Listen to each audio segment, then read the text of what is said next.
Hi friends, எல்லாருக்கும் good morning. எங்கள் ஊர் கோயம்புத்தூரில் பார்த்தீங்கன்னா 6 மணிக்கே ஜோன்னு மழைங்க.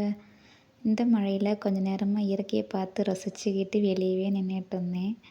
சரி, ஓகே, இனி போய் மாவெடுத்து வெளியே வைக்கலாம். ஃப்ரிட்ஜில் நேற்று மாவாட்டி வச்சுருந்தேனுங்களா, இன்றைக்கி மாவெடுத்து வெளியே வச்சுட்டேன். நேற்று என் வீட்டுக்காரு மிளகு கீரை வாங்கிட்டு வந்திருந்தாப்படி, அதைத்தான் உருவி கட்டப்பை மேலே தாங்க எல்லாத்தையும் நீட்டாக தான் வச்சுருந்தேன். ஆனால் நம்ம இளவரசி மேடம் எந்திரிச்சதுமே நான் அதை வச்சு விளையாடுறேங்கிற பேரில் வீடு ஃபுல்லாக இறச்சி விட்டுட்டாங்க. சரி, ஓகே, இருக்கட்டும். ஃபஸ்ட்டு பெட்டை ஃபுல்லாக தட்டி கிளியர் பண்ணிவிட்டு அதுக்கப்புறமா கூட்டிக்கலாம் அப்படின்ட்டு நானும் தட்டி விட்டு கிளியர் பண்ணுற வேலையில் இறங்கிட்டேன். நம்மளோட சேனலில் லாங் வீடியோஸ் எல்லாம் இப்போ அதிகமாக வர்றதே கிடையாது. ஏன்னா நான் போஸ்ட் பண்ணுறதே கிடையாது. ஒன்லி ரீல்ஸ் மட்டும்தான் போட்டு உட்காந்துருக்கேன். ஆனால் இனிமேல் நம்மளோட சேனலில் முடிஞ்ச வரைக்கும் லாங் வீடியோஸும் போட ட்ரை பண்ணுறேன். ப்ளீஸ் நீங்களும் சப்போர்ட் பண்ணுங்கள். இப்போ நம்ம கொஞ்சம் சீக்கிரமாக வீட்டை கூட்டி விட்ருவோம்.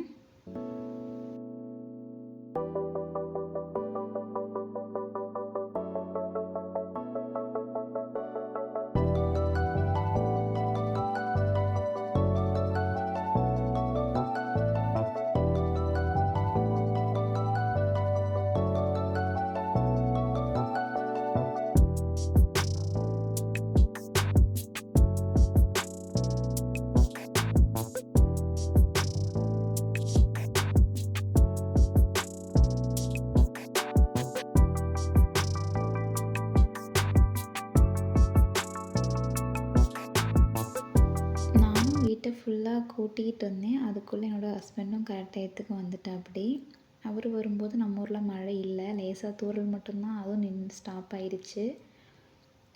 எங்கள் வீட்டுக்கார் வந்ததுமே எங்கள் இளவரசி வேகமாக ஓடி போய் அவங்க அப்பா ஹக் பண்ணி அப்பா அப்பா அப்பான்ட்டு இருப்பாங்க. எல்லார் வீட்லேயும் அப்படி தான் இல்லைங்களா? பெண் குழந்தைனாலே நம்ம வீட்டுக்கு இளவரசி, அப்பாவோட தங்கம், அப்பாவோட செல்ல பிள்ளைய தானே இருப்பாங்க இல்லைங்களா? சரி, ஓகே, அவர் தான் வந்துட்டார். உடனே டீ போடலாம் அப்படின்ட்டு, குளிருது அப்படின்ட்டு டீ போட வந்துட்டேங்க.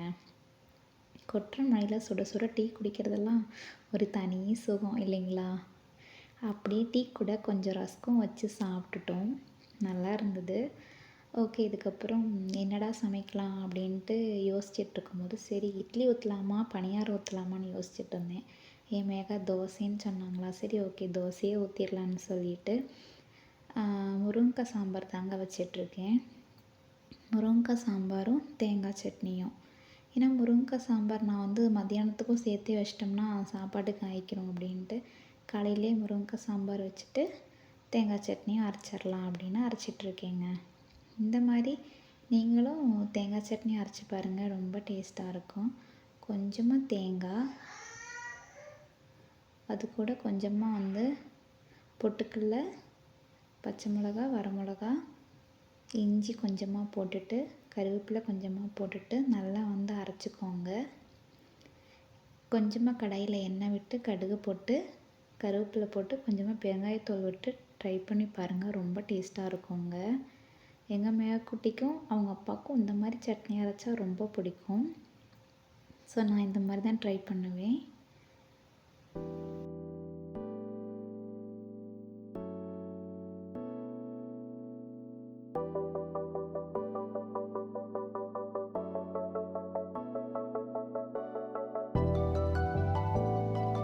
அதே நேரம் இந்த மாதிரி சாம்பார் வச்சு முடிச்சதுக்கப்புறமா கடைசியில் ஒரு தாளிப்பு கொடுப்போம் பார்த்தீங்களா, எண்ணெய் கடுகுலாம் போட்டுட்டு, அது கூட கொஞ்சமாக சின்ன வெங்காயம், இடித்து வச்ச பூண்டு, கொஞ்சமாக பெருங்காயத்தூள் இதெல்லாம் போட்டு நல்லா வதக்கி நல்லா கோல்டன் கலர் வந்ததுக்கப்புறமா சாம்பாரில் ஊற்றி சாப்பிட்டு பாருங்கள், டேஸ்ட்டு வேறு லெவலில் இருக்குங்க. இந்த தாளிப்போட வாசமும் நல்லா பயங்கரமாக இருக்கும். ஸோ இந்த மாதிரி பண்ணால் என் வீட்டுக்காருக்கும் பிடிக்கும், மேகாவுக்கும் பிடிக்கும், எங்கள் வீட்டில் எல்லாருக்குமே பிடிக்குங்க. நீங்களும் ட்ரை பண்ணி பாருங்கள். ஃபைனலாக கொத்தமல்லி தழை தூவி நம்ம சாம்பார் ரெடி ஆயிடுச்சு. அவ்வளோதாங்க. தோசை, சாம்பார், தேங்காய் சட்னி இதெல்லாம் சமைச்சு நாங்களும் சாப்பிட்டுட்ருக்கோம்.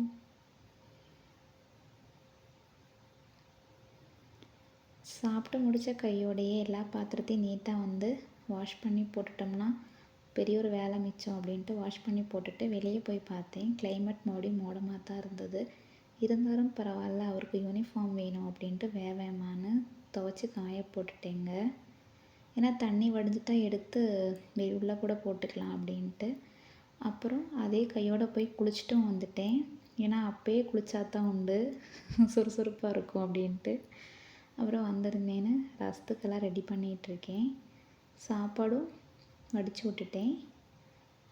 மதியானத்துக்கு சாப்பாடு, ரசம், மிளகு தக்காளி கீரை நேற்று உருவி வச்சுருந்தோம் இல்லைங்களா, அவ்வளோதாங்க. எங்கள் மேகக்குட்டிக்கு குக்கரில் சாப்பாடு வச்சா அவங்களுக்கு சாப்பிட மாட்டாங்க. அவங்களுக்கு எப்போது சாப்பாடு நல்லா வடித்தா தான் பிடிக்கும். அவங்களுக்கு மட்டும் இல்லை, எங்கள் எல்லாருக்குமே அப்படி தாங்க. வேகமாக எல்லாத்தையும் சமையல்லாம் முடிச்சுட்டு இன்னொரு டைம் அடுப்பு ஃபுல்லாக நீட்டாக க்ளீன் பண்ணி வச்சுட்டோம்னா கிச்சன் பார்க்குறக்கும் நீட்டாக இருக்கும் அப்படின்ட்டு எல்லா குக்கிங்கெல்லாம் முடிஞ்சதுக்கப்புறமா அடுப்பு ஃபுல்லாக நீட்டாக வந்து க்ளீன் பண்ணி விட்டுட்டோம். ஸோ நம்மளோட இந்த vlog உங்களுக்கு பிடிச்சிருந்தா ப்ளீஸ் சப்போர்ட் பண்ணுங்கள், சப்ஸ்கிரைப் பண்ணுங்கள். நீங்கள் சப்போர்ட் பண்ண தான் எனக்கு இன்னும் வீடியோஸ் போடணுங்கிற அந்த ஒரு ஆசையாக வரும். ஸோ ப்ளீஸ் நம்ம சேனலை ஃபஸ்ட் டைம் பார்க்குறவங்களா இருந்தால் ப்ளீஸ் சப்போர்ட் பண்ணுங்கள், சப்ஸ்கிரைப் பண்ணுங்கள். Okay, bye friends. மீண்டும் இன்னொரு வீடியோவில் சந்திப்போம். அதுவரை பாய், டாட்டா. எல்லோரும் மழை காலத்தில் சேஃபாக இருங்க. Bye friends.